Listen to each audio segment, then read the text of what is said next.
everybody. I am Noah Pfister with Showverse, and today I have a very special guest with us in the form of writer and director Darcy Miller, who has written and directed a short that has just recently premiered at Dances with Film's Captain Milo, which tells the story of a young boy left alone in a hotel room for a day, and we watch as his imagination flourishes for better or for worse. Darcy, thank you so much for being with us here today. Well, it's great to talk to you. Now, I've had the chance of watching Captain Milo, a couple times already because um, the nature of it is definitely more unique than other such projects that I've seen, at least recently.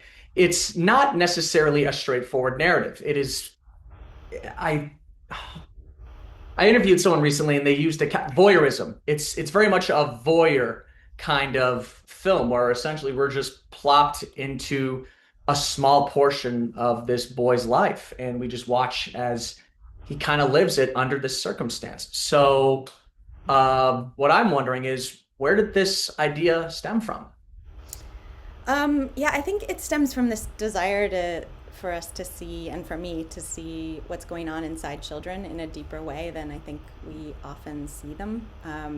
From my own childhood, I had a pretty chaotic childhood, so I felt kind of unseen as a child. And now I'm a parent and I've got three kids, and just being really close to them and watching their imaginations and their fears and I think their feelings are really deep, and kind of have to pay attention to notice.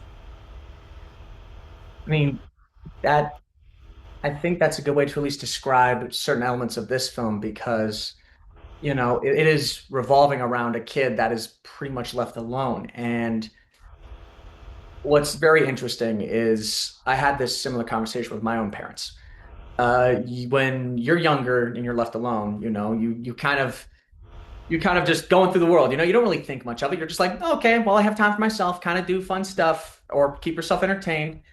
But what's rather interesting is once you become an adult and you're either doing that either as a guardian or just as someone close by, you actually think about that from an adult's perspective and then witness it through an adult lens. And you're just kind of like, oh wow, that's a lot different than how I perceived it when I was a kid. And this movie definitely encapsulates the adult lens element of it all because we are very much witnessing not even as a viewer from Milo's perspective. We are just someone watching it, and the feelings of sadness and in a way loss that proliferates throughout the short is both terrific from a direction standpoint. I really do have to give you praise. You basically had 10 minutes and I think some change to tell this story. And right off the opening shot, which, by the way, uh, I gotta know, was that deliberate in the overall messaging of the film, or was that just kind of like you didn't realize it? Because it opens up with Milo pretending to drown and an adult coming in trying to help him, only for him to say, no, it's fine. And then basically him being left alone again, kind of insinuating that he does want at least some level of not protection, but just to be seen. Was that deliberate, or was that just like, oh, this is a good way to start the movie? Yeah, yeah. No, that whole scene is pretty deliberate. It's such a that swimming pool scene is such a contrast to the rest of the movie in terms of everything, in terms of the lighting. There's probably 20 extras in that scene, and he's completely alone for the rest of the movie. Yeah, and he's underwater and above water, and that whole thing is kind of a metaphor for his struggle. He's got his own sort of underwater world, and then he keeps coming above to try to connect, and he can't connect. And that drowning scene, he pretends to drown, which to me is kind of significant in that he doesn't know that that's not a smart thing to do. I tell my kids all the time, like, don't yell help unless you really need help. You don't pretend to drown. That's not a good fantasy game around a lot of people. But he doesn't even know that that's not appropriate. And yeah, and then somebody thinks it's real and comes to help him, and he says, I'm just pretending. And So he's really disconnected from the other adults trying to help him and the kids who might be playmates, and he's just kind of on his own. It's a very much a boy who cried wolf, but what's rather interesting is that he's not trying to call the wolf in a sense to, poke fun or make jokes. It's really does kind of seem like he just wants to be seen, which is a very powerful thing to try and portray, especially with a child, and let alone a child actor who Milo is played rather brilliantly by Austin Thomas. And now I gotta wonder, a role like this does thankfully require a lot less dialogue than some, but you need to be able to carry so much emotional weight with almost no words, and he does so really well. So I'm kind of wondering, what was the casting process like to find the right Milo? Yeah, well, I started as an actor as a child, and so I'm really sensitive to kids and children actors in particular. So I looked at a lot of kids, and Austin was the only one I thought could do it. He's not a trained actor. He had done no movies, except he does make his own movies. I'm gonna plug him. He's his own filmmaker, but I just saw a real authenticity in him. He's a real kid, and he has fun, and yet he also he's able to carry a weight of emotion. And I don't know, from what I know of him as a person, we spent a lot of time together, we did a lot of rehearsal. I don't know how he is able to portray this depth of sadness, because he seems like a pretty happy, well parented, really cool kid. But he's a good actor, and he really understood the part by the time we were ready to shoot it. And some of that he brought. We worked a lot together, but some things he just surprised me with, and he brought on his own. And I thought, oh, he gets this guy. No, he really does. And I think that speaks to either sheer dumb luck, which I don't believe in for something like this, or a deep understanding of the character, which I think is probably a lot more likely. And, there's so much weight and so much it's odd. I don't like using the word atmosphere all that much, but there is a very heavy atmosphere with this film. Not like heavy as in, some you see in war films, but from the moment you get inside the hotel room, there's just this lingering feeling of loneliness. Mm. So, what did you do to work in encapsulating that sense? I mean, the average hotel room is not a large place, and yet you made it feel so much bigger than, some movies I've seen with cities. This sense of just isolation. What did you do? Like, what work had to go into making that feeling so prevalent? Yeah, that's interesting, because it was hard. It really was just a hotel room. We didn't have extra room for anybody.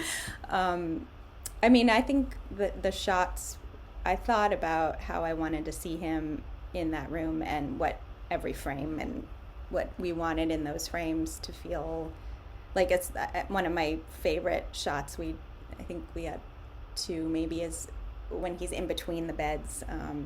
There's one time where he comes off the bed and he goes to the phone, and you can just see his feet in the corner of the frame between the beds. Um, so we tried to use the constraints of that room in a way that made us feel that he was trapped in there, but at the same time, for a long time, he's playing. And I'm being familiar with kids, like they're, as they say, which I think for good and bad, the kids are resilient, and they can find ways to play in the smallest of places and make them feel big. He can play ball in that room. He can play superheroes in that room. He can jump. He does everything he can. He jumps on the beds. He jumps off the beds. He falls on the beds. He dances. He plays games. So I think in those ways, it made it feel like a playroom. And I do wonder, because you did need a hotel room by all accounts, and you also opened up with a pool. So I'm guessing this didn't have like the biggest budget in the world, right? Yeah, no. Yeah. So what I'm wondering is this is two questions in one to an extent. How did you secure the location for the pool as well as the extras? And how did you secure the hotel room? I mean, the last one I feel like is a little easier to answer, but I'll let you go for it just for, interview's sake. Hotels are, yeah, they were very friendly to us. This was a big hotel, a Marriott hotel. This room that we used, actually, I'm going to say the Marriott was two different hotels, but there was the balcony was one Marriott, and then the room was a different hotel, and then the pool was a different location. We could that was really challenging to find a pool that looked like a hotel pool, or that could be made to look like a hotel pool. I mean, when you actually look at hotel pools, they're across the board, but to have a hotel pool that looked like a hotel pool when you watched it in a movie is a different matter. Um, and that was a gym pool that we tried to dress more to look like a hotel. But the other ones were we just had to cheat for the balcony because we couldn't find a room that had. I really wanted a very high balcony to have that sense of the city, the superheroes sense of the city, and the sense of danger up there. And matching, we had to kind of match those to get it to work. But they were both Marriotts, so kind of close.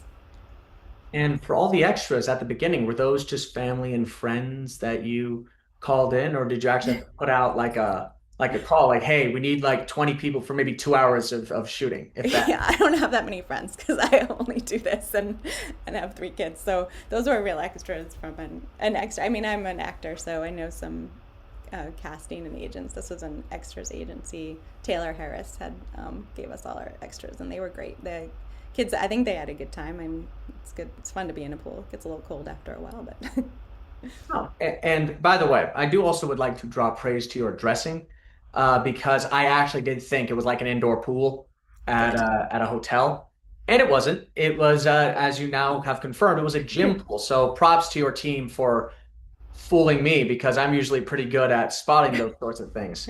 Good. But I did want to actually bring up something, and that is the balcony scene.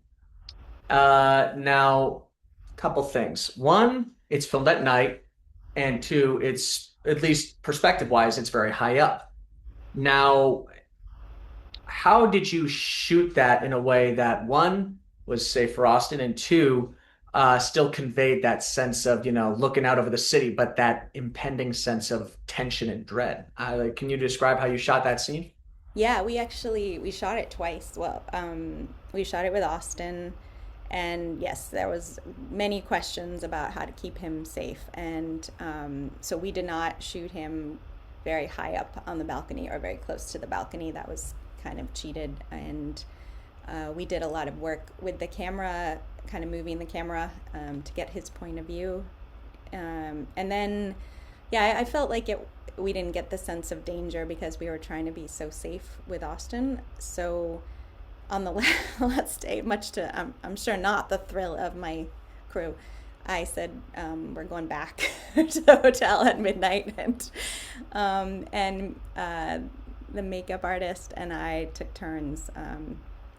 I did the more dangerous part of standing up higher on the balcony, but fortunately I have small feet, and I put Austin's shoes on and walked up higher to get more of a dangerous sense of him walking up and down. So that was the cheat to make it feel a little more dangerous. And I would like to also draw praise to your editor, Harry Sepka. Is that his that Chepka, yeah. Sepka? Because that felt so seamless. And also props to your makeup artist who, oh, what's the name of your Her makeup name's artist? the makeup artist is named Whitney. Whitney Coltrane. What? Well, yeah, because that's the reason I asked the question was because I legitimately thought those like I'm like those can't be his feet, but those look like kids' feet. So Yeah, we we I both do that one. no, that's so no. I would like to give praise to you and your crew, and I guess something else I'd like to know. We talked about the inspiration behind it, but in terms of the narrative structure, we haven't really got into that sort of discussion yet. Now, there really isn't. a narrative that is attached. There's a story, but not really a narrative. It's a just a slice of life, voyeur sort of style. Now, when you were developing this, was that really what you had in mind when you wanted to tell this specific story, or was there a larger story that you had in mind that you were just like, you want to know what? This segment is really just what I want to focus on. Um, no, I mean, I have larger ideas about this sort of character for a larger film, but this film is about it started as the idea of what happens when a child is alone in a hotel room, and the idea of if you could have anything you wanted, where would that take you? And because in his fantasy, in his imagination, he can have whatever he wants, and the idea of room service as this like um, out of sort of off screen magical thing, which is it real or is it pretend? But that was the story I wanted to tell. What happens when a child when has no limit? But I think the larger idea is what happens to that child in their childhood, in their adulthood, and I do have other scripts that are pretty related to the story of Milo, even though it's not exactly Milo. No, and I also have to give another praise to that because I didn't even think about the room service element until you brought it up because after the pool sequence, we don't see anybody. And, the anytime that, you hear a knock, knock, knock, Milo opens the door and it's just there. There's no person. It's just there's your room service.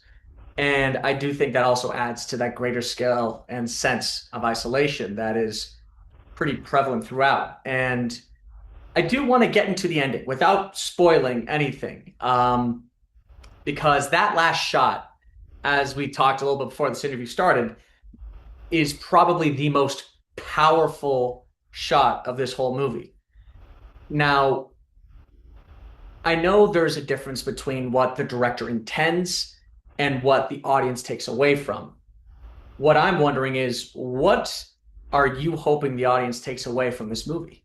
Just based upon that final shot, without getting into spoilers, obviously. Yeah, I mean, what I really hope people take away is that children like Milo appears fine in the opening scene, and in the closing scene, the contrast to the opening scene is we see he's not fine.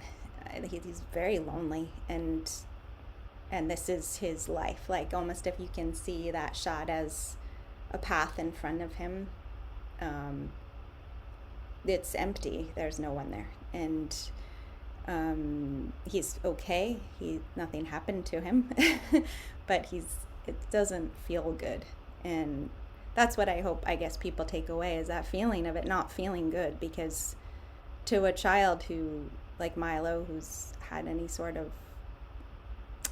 invisible trauma is what this film is about, as opposed to a more apparent trauma, which a lot of films do deal with.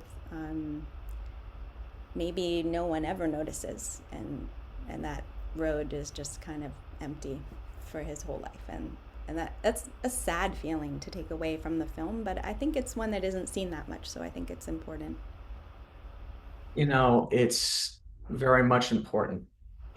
Loneliness is fine for certain portions of our lives, but for that age, a person like Milo shouldn't have to be alone. You should be able to make friends or have a parent that's, there. And it can be deeply traumatic and can fundamentally change who they are as a person growing up if those communication skills or even that feeling of being seen, uh, which is a very dangerous feeling, uh, that we've seen all too well throughout, even this last 20 years alone, what not being seen or not being able to talk to other people can do. And it's not there's not like a heavy message that's in your face in regards to this film, but I that final shot definitely gives you so much to think about to the point where, even after what was it? I think it's been 4 days since I last watched it. I'm still thinking about it. Thanks. That's good. I mean, that's what film should do. Thank you for telling me Hey, not a problem. Film should be impactful. And I do want people, to the viewer watching, I do want you to get a chance to see this movie. And it thankfully has had its premiere at DWF, which, by the way, congratulations. I know how hard it is to just, one, make a movie, but two, get a movie like that submitted and accepted. But I am wondering, as of right now, there's really no other way that we can watch this. Is there a plan for a wider distribution, whether that be putting it on YouTube or putting it on Vimeo or TikTok? that. Obligatory, I know, but is there a way that we can get this movie out for more people to see? Yeah, well, there's a little bit longer of a festivals that it may or may not play at, but hopefully will. And then yeah, then I'll put it. I have a Vimeo and a YouTube channel where my other films are, so then I'll put it up there for sure when it's done with all the festivals. All right. And by the way, for those watching, links to Darcy's YouTube channel as well as Vimeo will be in the link in the description below. Please go check them out. She is a very talented filmmaker and I think deserves more eyes. And, I do hope that there is a way that this gets to be seen.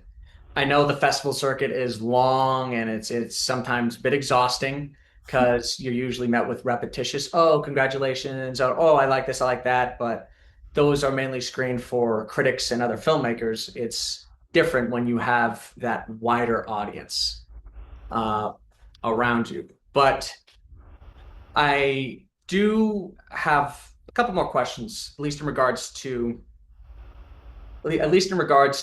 Captain Milo before we get to the last one, which is what was your favorite moment on hmm, give me a sec here. Because I was going to say favorite moment on set, but there's other developmental processes that go into making a movie. You have pre-production, development, and then you even have post. So, what was your favorite part about making Captain Milo overall? Wow, that's such a I hard know, loaded question. question, very That's loaded there's question. because there's so many, like, they say the movie's rewritten every when you write it, when you make it, when you edit it. Oh, well, I'm gonna give you a couple, but they'll be short. I did love that last couple hours on set was really fun because we were so tired and everyone got so creative in their exhaustion when we were up on the balcony for the second time at 2 in the morning. And then I'll say the in the editing when I got the first edit from Harry, that was a pretty exciting moment because that was the first time I saw the movie and I said, oh, that's the movie I wanted to make. And it was hard to get the edit right. So that was pretty exciting to get that line between fantasy and reality clear without being clear. It was challenging. So that was pretty exciting. Well, hey, that's wonderful. And yes, movies are rewritten throughout constant stages, and that actually does bring a relatively interesting perspective. I talked with someone recently who was writing and adding as they were shooting. With your experience on this, was there any sort of rewriting that came while you were shooting, or was it really just you had an outline and you just let Austin do whatever he needed to do? Um, let's see. I rewrote based on our rehearsals a little bit some of his dialogue. That's what I've always done on my films. I've have a script, but and then I rehearse through improvisation with the actors. I don't rehearse the script. So then if they come up or we come up with some good stuff, then I rewrite it and change the script. I don't change the script while we're shooting, although I'm open. This wasn't so easy to improvise on set. Like I did, that would have it was a kind of specific shoot. I've done comedy where that's fine, but so that's how we worked with the script. And now I'm forgetting. Is that what you asked me? I'm My It mind was has just mainly gone just in a million directions. oh, no, I apologize. I probably didn't phrase it the best way that I could. But what I asked essentially was we talked about how the script is rewritten through all stages of production. And I talked with someone recently who experienced having to rewrite it and write it as the film went along. So what I'm wondering was there anything like that when making Captain Milo? Was there like a solid script that it was just rehearse, rehearse, rehearse, shoot, shoot, shoot, shoot, shoot? Um, there was a solid script. I changed it through rehearsal a little bit. Like I just changed the dialogue a little bit, but yeah, the structure of the script didn't change. I did do a reshoot because I thought, well, maybe we want a little more of a fantasy element to this, and we added some things, but we didn't really use that stuff. It was mostly just the original shoot. Oh, so I'm guessing there was some stuff left off the cutting room. Sorry, left on the cutting room floor. Yes, a lot of stuff which was worked hard on by the crew, and then it just didn't fit in the movie. So yeah. So how long was the original cut? Oh, it was always about that long, but I did a reshoot because I thought, well, maybe we want it to be a little more magical. You know, maybe we really want the superhero to fly, or maybe we just wanted to try some stuff. It was just for a day. We just played around with a lot of different elements that we could add effects to, and but in the end, I didn't really want visual effects in the film. Everything in the film right now is there's one little thing just to fix, but everything else is just a practical effect right now. Well, I know how hard it can be to sometimes, pick certain things to cut and leave certain things in. But with this kind of story in particular, I thought it ran just the right amount. It never felt too long. It never felt too short. Never felt drawn out. It just felt like a perfect moment in time. And I hope that this film continues to do well in the festival circuit, and I hope it leads to bigger and better things, at least for you and your crew, which does bring me to my final question. I know that you're still in the festival circuit, so this may seem a little overzealous, but the nature of every artist and every filmmaker is always what comes next. Get me more, give the audience more, more, more, more, more. And unfortunately, I am an audience member and I very much liked what you made, so I want more, more, more, more, more. So, do you have anything coming down the pipeline that either I or the viewer should be made aware of? I'm working on a feature right now. I'm working through it. Well, there's two that I'm trying to decide between shooting. One is a lot more like Milo in terms of the plot. It's a young character who has gone through trauma, who has a active fantasy life to deal with that trauma, and what happens in a bit of a more comedic way in her adult life when that fantasy life comes back to sort of haunt her, but in a funnier way. And then the other one is a lot more tonally like Milo, but it deals more with AI and what happens when AI sort of gets mixed up with relationships and human. I don't want to give that one away because it's a pretty good idea, but it's a little bit of a darker tone. I'll say the more similar to Milo, the tone of it. From what it sounded like for a second, it seems like you had the antithesis to Spike Jonze's Her, which I think would be super cool and super I fascinating. love that movie. I'll say it's not the same, but I'm sure it will be influenced by that. Oh man, Naya got me. He got me wanting to rewatch Her again. That Although was so early, and he got it. I figured it out fast. he did. By the way, fun fact: the first time I ever watched that movie was with my family. Which it probably about 15 minutes in, we quickly learned that is not a film you watch with the family. Yeah, that's Like, right. There's because a my lot of those. we're very much like a cinema focused family, and my mom just goes, "Oh, this is the guy that did Adaptation, the guy that did Inside John Malkovich." So I'm sure this will be, easily digestible for you guys. I think, let's see, I was 16. My sister was probably like 13 at the time, so we're all sitting there, and we're all just looking at her, and she just goes. But no, all jokes aside. Truthful, but yeah. I mean, don't get me wrong, don't get us all wrong. We love the movie, and it was a fun blast from start to finish. But it was just one of those things where we're just like, you have something to say? Sorry. Uh, but no, that definitely made me want to check out Adaptation, Where the Wild Things Are, inside John Malkovich. Yeah, But that's fantastic.